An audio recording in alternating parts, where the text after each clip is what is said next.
Hey everybody, Don Georgievich here, and today I'm going to show you how to answer behavioral questions. Not just any behavioral questions, but the top 10. Because employers are going to ask you questions like this, or ones that are very similar, because they use behavioral questions to help them determine whether you can do the job or not. It's a measure of your competencies, and it helps them dig a little bit deeper into your experience to find out what kind of things you've done and to help them predict whether you're going to be able to work out in this position, whether you're going to be able to do the job, whether you're going to be a good long-term solution to their problems. That's why employers ask behavioral questions. So in this video, I'm going to show you the best way to answer these questions using the STAR method. Now, STAR stands for situation or task, action, and result. For each question, I'm first going to describe the situation, which is part one. Then I'm going to talk about the action that I took, which is part two. And then I'm going to wrap up my answer, which is the result of what happened, and that is part three. And that's all there is to it. You need to describe the situation, talk about the action that you took, and then you wrap it up with the result of what happened. Pretty easy, right? Now it's up to you to gather up your stories and experiences and format them using the STAR method. Now, as we go through this, you'll notice all of my answers are short and sweet. I don't use long paragraphs to explain how I did things. Instead, I prefer short statements that get right to the point. So if your interviewer wants to know more about your experiences, then you can elaborate. But there's no need to overwhelm them initially with all kinds of details that they aren't looking for. I mean, that makes sense, right? Now, I also have a PDF version of these questions, and you can download that at jobinterviewtools.com/star. I'm also going to put that link below this video. All you have to do is just put in your email address and tell me where to send that PDF to, and I'll get it right out to you. All right, so let's dig into the first behavioral question. Number one, tell us about a time that you had to go above and beyond the call of duty in order to get a job done. So the first thing we want to do is talk about the situation. I was working as a social worker at Touch of Life, which is a support center for disabled children. Now, most of the children were either blind or deaf, and communication was a huge barrier in my work performance, and meeting their needs was difficult. The second thing we're going to do is we're going to talk about the action. This is what we did. So I requested the organization to employ a sign language interpreter to help me with the children, but they could not afford the extra manpower. So I enrolled for sign language classes with my own resources to enable me to communicate better with the children. And then the last thing we're going to do is we're going to talk about the result. This is what happened. This is what we did to solve the problem. So after 3 months into the course, I was able to communicate with 90% of the children and better serve their needs. With better communication, we were able to give donors specific requests, and donor funds increased by 20%. Later, when the organization got funds, they refunded me the entire tuition costs I had spent to educate myself on sign language. That's it. That's all I have for you today. And if you want to download a copy of the PDF document, you can go to jobinterviewtools.com/star. I'll also put a link below this video where you can go there. Just put in your email address and you can download the PDF.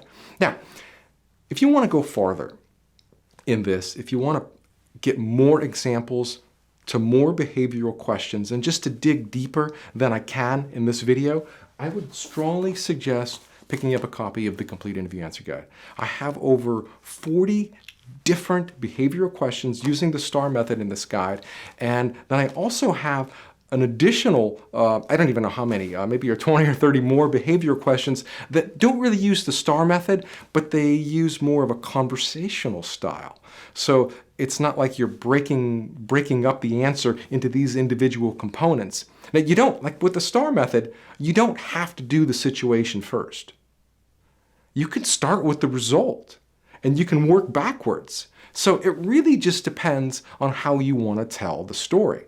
You could start off with the action and then the result and then maybe the situation, but that probably wouldn't work as good. I like to start off with the situation, just explain what happens because it just makes sense. But sometimes you might want to start with the result and then go back and start with the situation and then the action. Either way, whatever you're more comfortable with, but in the complete interview answer guide, I'm going to give you about 40 different ways using the structured STAR method, and then I'm going to give you several other ways to answer behavioral questions in a more conversational style, a little bit more natural, where you don't follow the STAR method exactly, but that you're hitting on all the key elements of the STAR method, and it kind of makes your answers come out just more natural and more genuine, like you're sitting down and having a cup of coffee and telling somebody a real story rather than, using that framework. But I think it's good. I think it's good to use a little bit of both. Use a little bit of the STAR method, and then for other questions, maybe, put your own spin on it. Tell it your own way.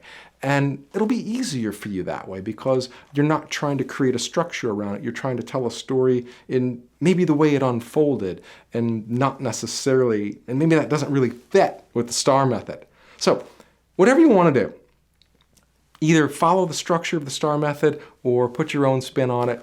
The complete interview answer guide is going to help you go farther. It's going to show you more about the questions that you can expect to get on any interview. I mean, I tell you, I get employers purchasing this guide because they don't know how to interview candidates. So, and they don't know what the right answers are. They don't know what answers to look for. So a lot of employers even purchase this guide and they use it as a template to create their interview plan, to ask you questions. So if you have this guide, you have a blueprint of everything that they're going to ask you. And I've had some people tell me that, Don, I went on an interview, and because I had your guide, they asked me 90% of the questions that were in your guide. Some people have told me, 50% of the questions that they asked me were in your guide. So this book hits interviews from all different angles. It goes into detail, more detail than I can on behavioral interviews here. I dig deeper into how to craft your answers. And then I cover all the other questions like, why do you want to work here? Tell me about yourself. Why should we hire you? I mean, all those questions and answers are in here. Just great answers, genuine answers. And not that you want to use my answers verbatim. You don't. My answers are just examples. You want to come up with your own answers. And that's what this guide is designed to do. It's designed to help you come up with your own answers, your own natural, genuine answers about the way you feel, about the job and yourself and your experiences. And it's going to help you articulate your experiences in a way to an employer that's going to help them understand who you are, what you're capable of, and hopefully land that job. All right, that's all I have for you today. Good luck on your next interview, and I will see you in the next video. Bye now.